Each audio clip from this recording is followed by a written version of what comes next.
1,149. Crazy. I know it goes a little slower these days. I don't go 5 or 6 days a week like I used to, but we're still here and it's still fun, and hopefully you still like being here. And if you don't, that's okay. It's okay. Anyway, today's Tuesday. Happy Tuesday, everybody. Hopefully you're having a great day so far.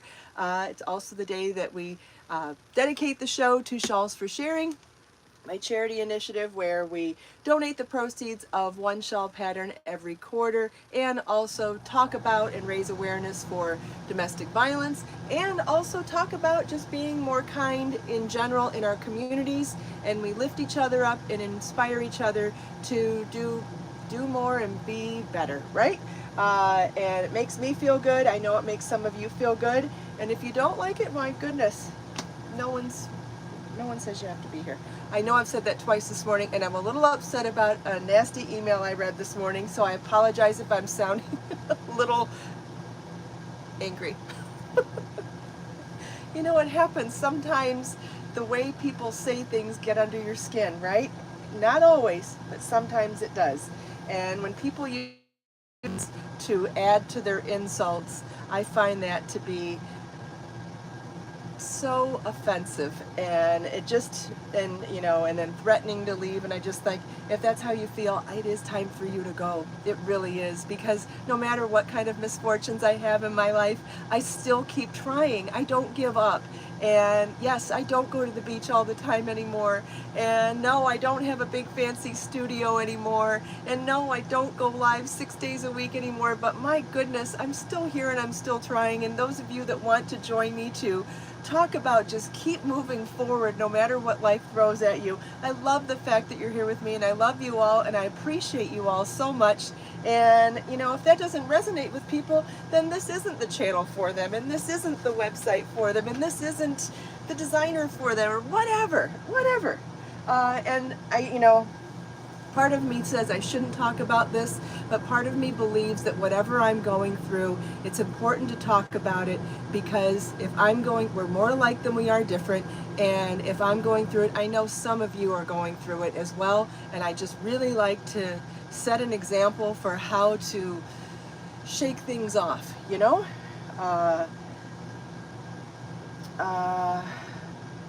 Let's see. I didn't say hi to anybody yet. Let's see. Let's go back. Hi, Miss Muffets. Hi, Donna. Hi, Sharon. Hi, Angela. Judy K. Chris. Val. Judy G. Judy W. Carla. Brenda. Brenda's from Scotland. That's cool. Glad you could be here. Hi, Adriac. Hi, Lori. Good morning, everybody, and happy Tuesday. Is anybody crafting so far today? Hi, Carrie. Good morning. I had water with me. There it is. Hi, Martha. Ended up coughing a little bit and sneezing after I left the beach yesterday. So I do believe there's a little more red tide there than I thought yesterday. So I am going to wait before going back there again. Hi, Arlene. Hi, Sunshine. Good morning. Sharon's making flowers. That's fun. I love to make flowers too. Donna's making a shrug. That's great.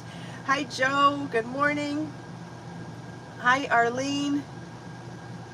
Good morning, everybody. Happy Tuesday. I hope you're having a great day so far. I'm so glad that you decided to join me. We are going to talk about something a little different. Well, not that different. I'm going to show you one other way to join the motifs for the Tranquil Tile shawl today. And it's a little more complicated, but it does give you a different look. And the reason why I like talking about these things as well is that sometimes it's fun to have a challenge, right? Why do we buy puzzles? Why do we buy word games? Why do we do any of this stuff? Sometimes we like a challenge. Sometimes we like Zen projects where we can just daydream and not have to think. But sometimes having a challenging project keeps your mind active and keeps your mind off of the things you don't want to think about, right? So I do believe, like I've always said, there's a time and a place for everything, but there's also a reason for having multiple projects going at the same time, right? Sometimes you want something to just relax and zone out, but sometimes really having to dig into something gives you the chance to really dive into something and not focus on anything else. It gives you a break from your regular life, I think. And that's one of the reasons why I like to play instruments so much, is because playing music takes a lot of my concentration, especially if I have to do a melody and a harmony at the same time. Excuse me. I really like it because it forces me to concentrate so much that I don't think about my regular life. You know what I mean. We all like to take a break from our regular life. Hi Trudy, hi Joan, hi Sharon, good morning. Sharon's working on a baby blanket, that's fun. Joan's hand winding bulky yarn, that's fun. Hi Marianne. Yeah, having lots of projects is always good. Another reason that I like having multiple projects, and we've talked about this before, is that we don't always have the same level of inspiration to work on something. Sometimes you can get bored with a project, and I always think that it's better to, got a text, hold on a second. I always think it's better to put something on the back burner rather than force yourself to work on it. I do believe that when you're not feeling as enthusiastic about one of your WIPs, works in progress, WIP, put it on the back burner and work on something that does bring you more joy, because when you're in that state of feeling joy, it builds more momentum all the way around in your life. And I think if you focus on the things that bring you joy, it brings more joy into your life. So let's say you have 5 projects and you're working on this one and you're like, ugh, I'm so bored, or this is taking forever. That's the time to put it down, right? Because there's times when something that's boring like that, you could put on a TV show or put on an audiobook or talk to a friend, and you could bring more joy back into it. But if you're not feeling it, put it down and pick up something that you are more excited about. Because I promise you, when you focus on the things that bring you excitement, it builds momentum. And that's why I talk about that. That's one of the reasons why we talk about charity on Tuesdays and talk about paying it forward, because the more we talk about it, the more momentum we build. So whatever positive thing you want more of, or whatever good thing you want more of, the more you do it, the more momentum you build, if you do it from a place of joy. If you do it from a place of a chore or forcing yourself to do something, that doesn't build good momentum.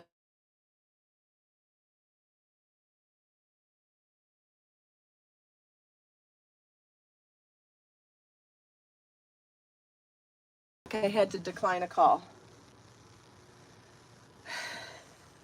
Hi Janet, hi Christine, hi Martha. Yeah, if you have too many works in progress, there is a time when you need to clean house too, right? Some things might need to be unraveled and put back into their state of yarn. There are things that you may never finish. There's things that you may never want to work on again, and that's okay. Unravel it and reuse the yarn, or donate it, or whatever. Throw it out if it really bothers you. Oh, Brenda has anxiety and does really well with complicated things that make her concentrate. Me too. That helps me with anxiety as well. It just helps me in general when I'm stressed about anything. Let's see. Hi, Christine. Yeah, having things in different weights of yarn, things that use different techniques. I like having works in progress going that are both knit and crocheted, because or different techniques or different even fibers, because if my hands get sore doing one, chances are that my hands aren't necessarily sore for everything, they're just for that one thing. So that's another reason I like having multiple projects as well. Yep, Tammy's saying the same thing.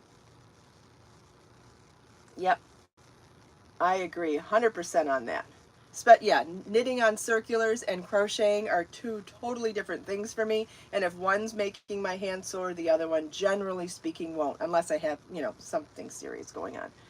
Oh, that's great. Martha's going to teach a basic crochet class at her local senior center. That's awesome. See, and here's another thing that I was talking about, building momentum on Tuesdays. Here is where we talk about paying it forward, doing charitable things in our communities. And the more we talk about it, the more we inspire others. Martha's sharing that she's going to teach at a local senior community. That may spark interest to someone else watching today. So thank you so much for sharing, Martha.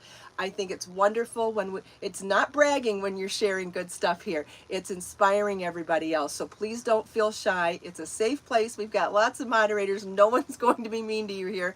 Not on my watch and not in my house. And so if you want to share something that you've done to pay it forward or do something kind in your community, this is the place to share it, because we are going to praise you for doing something good, number one, because you do deserve it. It's not bragging. You do deserve to be praised for doing something kind for others. And also, you're inspiring others and helping others come up with other ideas of ways to be kind to others as well. So it's all good. Martha's a nervous wreck, but she knows she will help others. And that might be what motivates you to step outside your comfort zone. Think about how much joy you're going to be providing to people who need something to either help their minds or keep their joints moving. You know, there's all sorts of benefits for seniors to be learning how to crochet. So I think that that's a wonderful, wonderful thing that you're doing. And you're giving yourself the chance to grow. Anytime you do something where you have to step outside your comfort zone, when you push through, you can be really proud of yourself that you tried something that wasn't comfortable and you were able to grow and learn from a new experience. So yay, Martha, all the way around.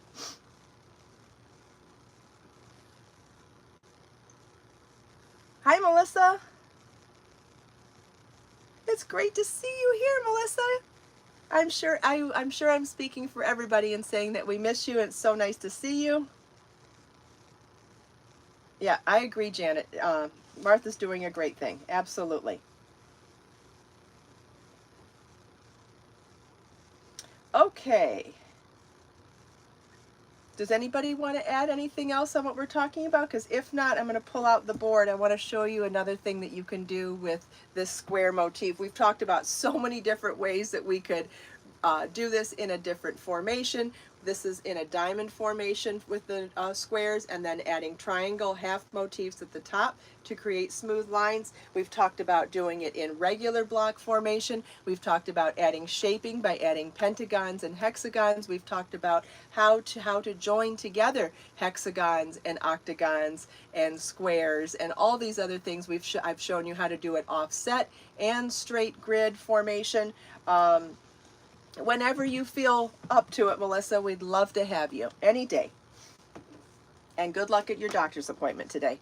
All right, so one thing I wanted to show you today is we're not going to do it today. I'll talk about rectangles next week. I know rectangles stumps a lot of people when it comes to making motifs and working in the round, and I do want to dive into that, but we'll do that next week because it will be a very lengthy discussion. And today I want to talk about brick formation with the square motifs. Okay, so if you're going to join them in brick formation, well, first let's talk about the different ways. Here's grid formation, right? We've talked about that. And then we've talked about diamond formation and how we added triangles. Oh, that was a mess. Let's start that one over. So we talked about, and this is the actual tranquil tile shawl is done in this formation. Right? So we did both of those. And so today I want to talk about what you could do if you wanted to join them in brick formation, and you could do that in one of two ways. And there is a name for this, but I can't remember it off the top of my head. When you do brick formation in rows and when you do it in columns, it's two different things. Okay, so then we could do it. In graphic design, it's called something different when you, and I know this because of when I draw repeating patterns for fabric, how you join your repeat is different if you do it this way or that way. But see what I'm saying? You could take your squares and you could join them only partially on that last round. You could do this, it might be easier to do this in sewing, but again, this is where I'm talking about not only adding a new skill set and adding a different look and having a whole different project that you could make, but it's also an extra level of difficulty if you're feeling like wanting to do something a little more difficult, you know, to keep your mind busy, to have to focus a little more. Sometimes it's fun to have those meatier projects for the times when you want to dive into something. It is called offset, but it's called offset when it goes this way. There's a term for when it's offset this way, and there's a term for when they're offset this way. I can't remember what it is. But anyway, so when you're joining them like that, you could very easily just sew them and not have to deal with it. But think about how you would have to join them on that last round. We'll draw two. I gotta turn it around so I can draw straight lines.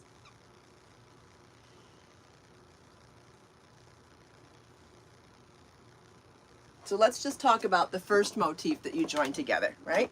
So on that last round, you're gonna start joining, this corner joins in the middle of that side, and then it joins to this one. Okay, so if this is your first motif, and there's your second one, so you made this one all by itself, and then when you came to make the second one, you would start joining in the middle of its last row here, and then join to its corner, and join from the middle of that side of the last round. You would join it starting in the corner at the middle, and then it would join. There's a big comment. I can't see what I'm doing now. Hold on a second. Yes, Christine, you absolutely can make 2 tranquil tile shawls and join them to make a poncho. I have talked about it on another episode, but I've got the board out today, so I will get to that as soon as I finish talking about this. So when you're on the final round of motif 2, when you get to the middle of the side that you want to join, you would join from the middle of this one to the corner of the previous motif, and you would join to the corner and make sure that that corner lines up with the middle of that side of the previous motif. Does that make sense? And then 2-sided joins would also involve a little more work as well. So let's draw motif 3.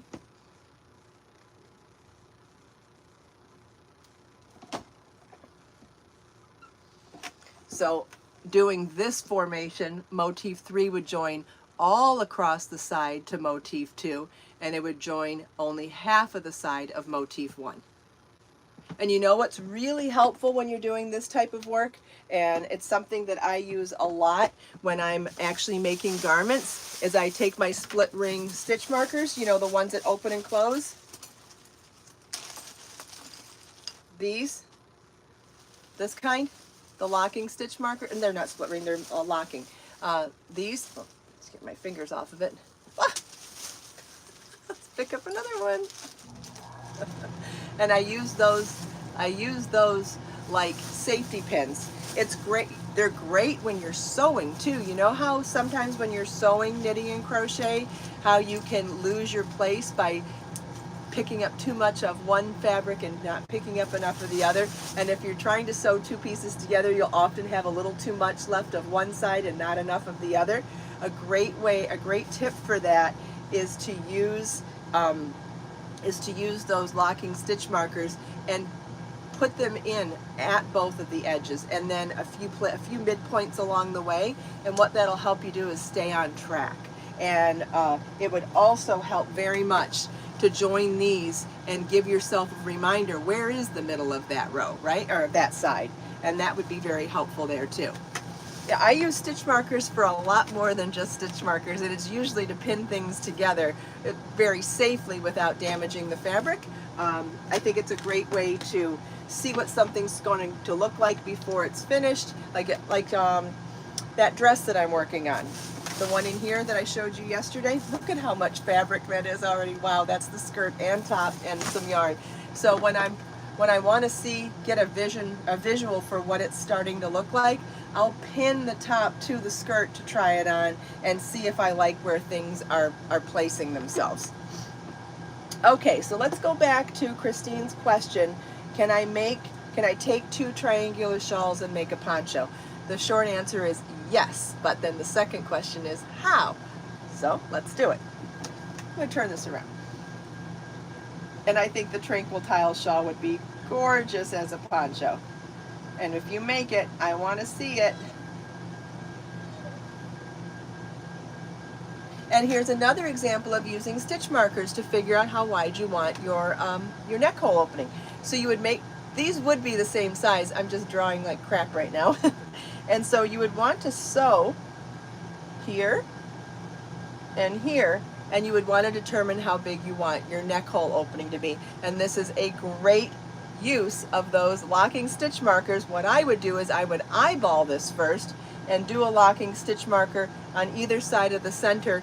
Try it on and see if you like how open the neckline is, because it's really important to make sure that you make the neck hole opening a size that's comfortable for you.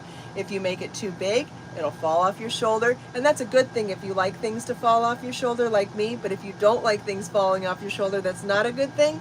And then if it's too tight, obviously you want to make sure you're getting it, you want it to go over your head, you don't want it to mess up your hair, you know, those types of things. You want to make sure that it's comfortable all the way around and that it's not too tight, too loose, whatever, and that it looks good and you're happy with all that. So I would use those locking stitch markers first, try it on, make sure you like everything, and then use those as your guide for continuing on to sew up both sides. And then you could also, and once you're done with this, you could wear it with this being the front, or you could turn it and wear it with the straight line being the front. You could wear it, let me show you the front view now. We'll draw a little stick person.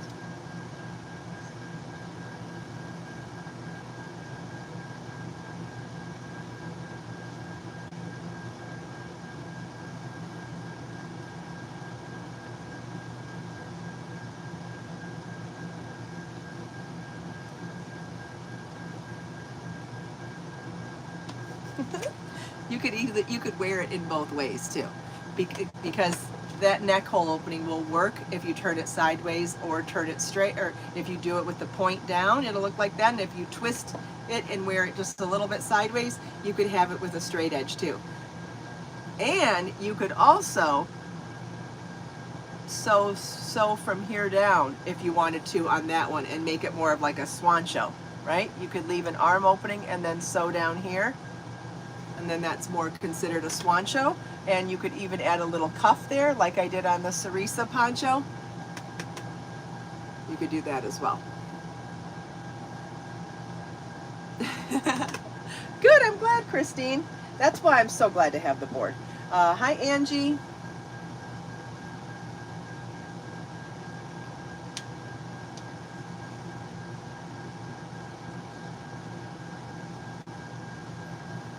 Yes, pinning motifs together for placement is always good. Always good.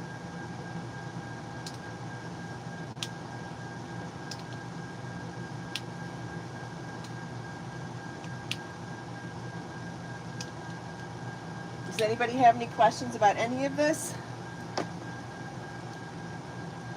And like I said, if you like this joining style, but it sounds way too intimidating to join as you go from middle of rows and stuff, you could totally sew these together instead. You don't have to join as you go.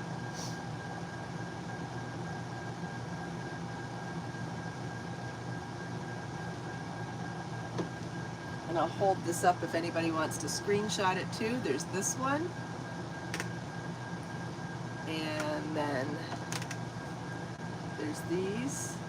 You want to screenshot that? Oh yes, if you want, you could corset. If you wanted this to be flexible, when you wore it this way, you could corset tie those. And this is good too.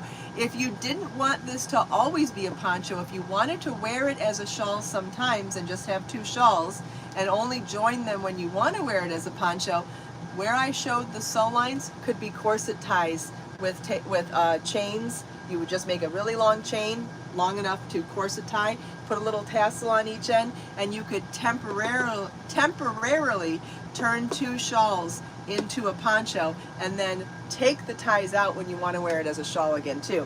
And there's more. And if you wanted to wear the shawl as a cape, you could use those ties. You could use one of those ties and corset tie the front to turn this into a cape. So like, let's say you want to wear this as kind of like, I mean, as a shawl, but if you wanted it to stay closed, even like pulling the neck back a little bit, you could corset tie here. You could corset tie from here down also. So once you have those long chains, you could use them to corset tie one shawl into a cape, Or you could corset tie 2 shawls into a poncho. And this applies to any triangular shawls, not just this pattern and not just my patterns. So you could do this for anything. Yay! I'm so glad, Christine.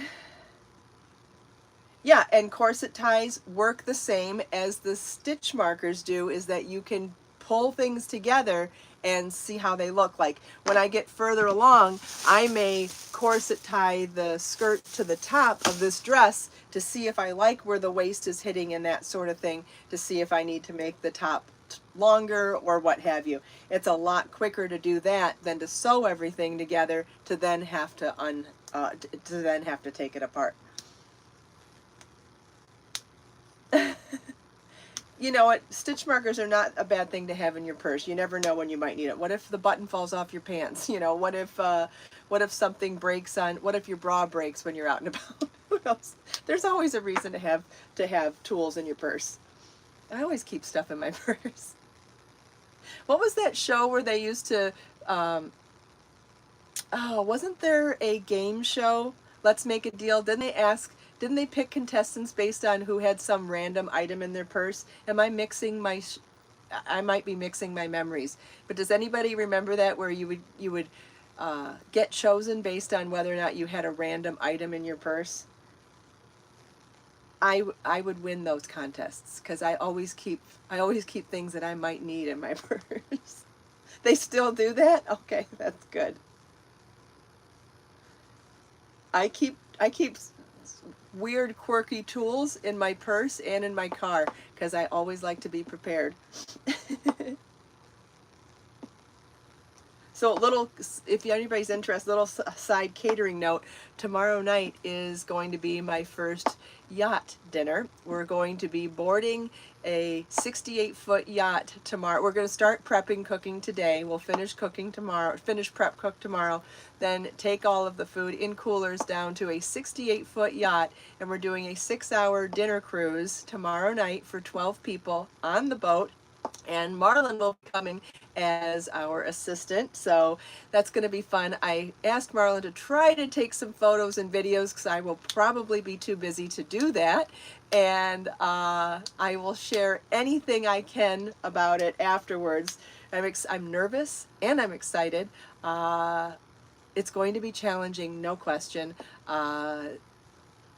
To cook high-end fine dining for 12 people on a boat sounds very challenging to me, and it's brand new. Oh, yesterday I cooked for a private jet, and I delivered it to the jet's private airport last night.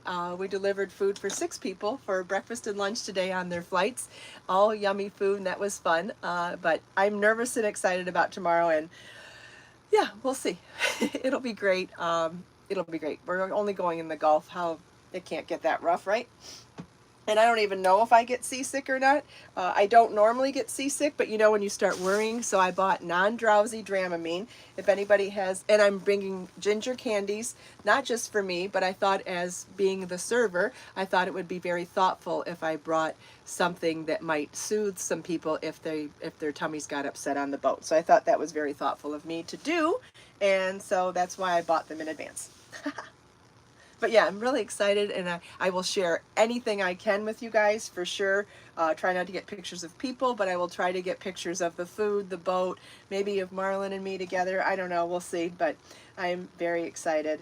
And yeah, that's that. Does anybody have any other questions about what we talked about today? Oh gosh, no, Tammy. I work so hard when I'm catering. I don't even, it's hard to even take water breaks. I work really hard when I'm catering, whether it's the cooking, the prepping, the transporting, the finishing cooking, serving, washing dishes. The whole thing is nonstop. It's a nonstop hustle, which is good for me because it keeps my brain busy. Yeah, there's absolutely no downtime in catering. None. Not even, I mean, yeah, none. It's the opposite of crocheting for a living. It's multitasking nonstop and juggling and organizing. It's fascinating, and it's very hard work, but it's very rewarding to me because it's so mentally stimulating. Okay, does anybody have any other questions?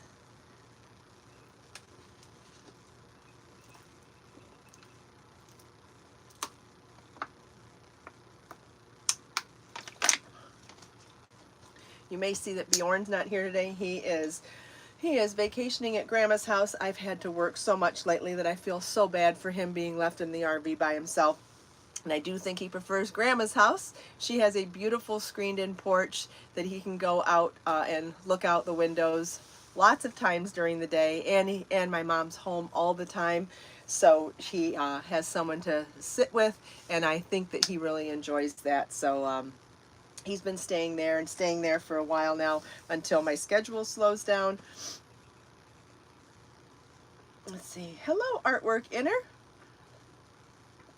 All right, I don't see any other questions. If you decide you have questions later, always feel welcome to come back to the show and write your comments there. I do get notified, and I would love to be able to answer your questions. So it doesn't matter when your questions come up, come on back to the show and leave them in a comment. If it's something I can answer quickly, I do. If it's something that I think is more of a topic that I can discuss on the show, I'll save it for the next episode or a future episode. But I'll let you know, I don't ignore anybody's comments there. Well, if they're rude, maybe, but most comments aren't, so I reply to everybody. You're welcome, Trudy. Yeah, Bjorn loves vacationing at Grandma's house. He loves it. And it's good for him, because I don't think, being, what do you call it? He's not widowed.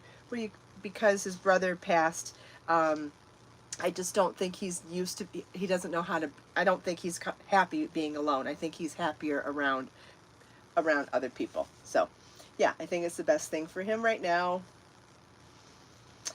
All right, don't see any other questions. Thank you all so much for taking time out of your busy day to spend a few minutes with me. I hope you enjoyed our little discussion about making projects a little bit meatier sometimes and adding a little more challenge to motifs, which is totally an option. Whether you want it or not, it's an option. And I hope you enjoyed the reminder of how many different ways you can use triangular shawls, whether you sew them together or temporarily sew them together with corset ties. You can create ponchos, capelets, or just shawls. Let's see, there's one more question. A beginner, yeah, that would be fun, Christine, to come up with a beginner crochet book, definitely.